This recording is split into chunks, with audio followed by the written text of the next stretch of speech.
Did you know that Equatorial Guinea is one of the smallest countries in Africa? Nestled in the heart of Central Africa, this petite nation stretches over just 28,000 square kilometers. But don't let its size fool you. Equatorial Guinea is a fascinating blend of mainland and island territories, each with its own unique charm.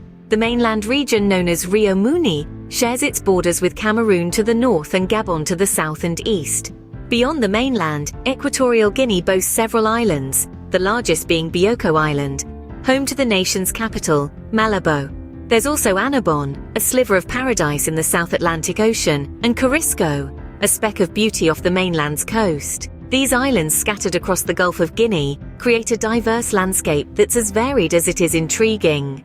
Despite its size, Equatorial Guinea has a lot to offer. Let's delve into its unique characteristics. Have you ever wondered about the political climate in Equatorial Guinea?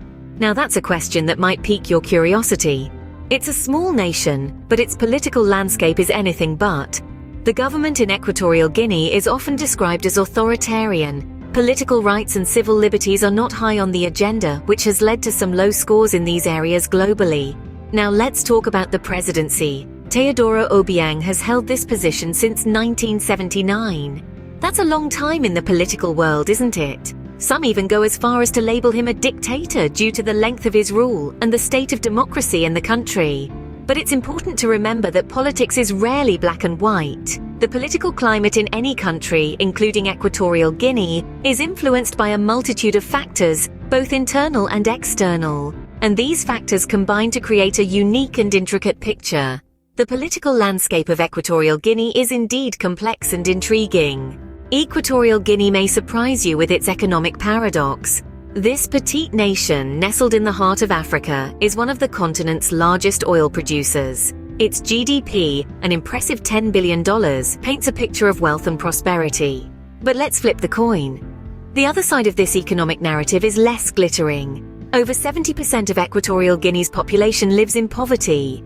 That's more than 2/3 of its people. Even more alarming, over 40% live in what we define as extreme poverty. The wealth of the nation, it seems, is locked away, inaccessible to the majority of its citizens. This stark contrast between the wealth generated by the country's oil industry and the widespread poverty experienced by its people is startling. This economic disparity is one of the most striking aspects of Equatorial Guinea. Guess what's the primary language in Equatorial Guinea? Here's a hint. It's not what you'd typically expect in an African country. It's Spanish. Yes, you heard it right. Spanish holds the primary language spot in Equatorial Guinea, making it stand out from its African counterparts. This linguistic peculiarity is not by chance, but a direct result of Spanish colonization. From the 15th to the 19th century, Spain held sway over Equatorial Guinea, leaving an indelible imprint on the country's cultural and linguistic landscape. Today, the echoes of Spanish rule reverberate through the bustling streets of Malabo and the quiet corners of Bata. Spanish words and phrases fill the air, mingling with the local dialects to create a unique linguistic tapestry. From everyday conversation to official communication, Spanish continues to shape the country's identity, adding a unique cultural dimension to Equatorial Guinea. It's a testament to the country's rich history and an enduring reminder of its Spanish past. The Spanish influence adds a unique cultural aspect to Equatorial Guinea. Equatorial Guinea has a fascinating tale of two cities. The current capital, Malabo, sits on the island of Bioko, a mere 20 miles from mainland Equatorial Guinea. This city is an intriguing blend of the country's rich history and its pursuit of modernism. But the story doesn't end here. Equatorial Guinea is on the cusp of a significant transition. A new capital city, Ciudad de La Paz, is in the making on the mainland. This ambitious project aims to shift the country's administrative heart from the island to the mainland. The move represents a significant step for the nation, symbolizing a desire for change and progress. This upcoming city, Ciudad de La Paz, translates to City of Peace, indicating the government's aspirations for a peaceful and prosperous future. The tale of two cities adds another layer to the complexity of Equatorial Guinea. A darker side of Equatorial Guinea is the issue of human trafficking. This is a serious problem that the country grapples with, particularly in urban areas such as Bata, Malabo, and Mongomo. It's a reality that casts a long and troubling shadow over the vibrant culture and natural beauty of this unique African nation. Many factors contribute to this issue, including poverty, corruption, and institutional weakness. These conditions often force the most vulnerable into situations of exploitation, and tackling this issue is no small feat.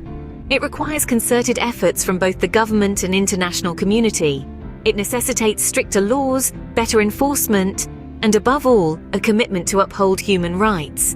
This is a part of the Equatorial Guinea story that we must not shy away from, because only by acknowledging these challenges can we hope to overcome them. Addressing human trafficking is a major challenge for Equatorial Guinea. Equatorial Guinea, a small country with a big story. We've journeyed through the intriguing aspects of this unique African nation, from its modest size, nestled in the heart of Africa, to its complex political climate marked by long-standing authoritarian rule. We've delved into the stark economic disparity, a nation rich in oil yet overwhelmed by poverty. We've explored its linguistic tapestry, the influence of Spanish colonization echoing through its language, an anomaly on the African continent. The capital cities, Malabo and the emerging Ciudad de la Paz, each tell a different tale of Equatorial Guinea's past and future. And we've shed light on the darker side, the issue of human trafficking that plagues its cities. Each of these facts paints a vivid picture of Equatorial Guinea, a land of contrasts where wealth and poverty, tradition and innovation, beauty and hardship coexist. Equatorial Guinea, a land of contrasts and surprises, continues to intrigue and fascinate us all.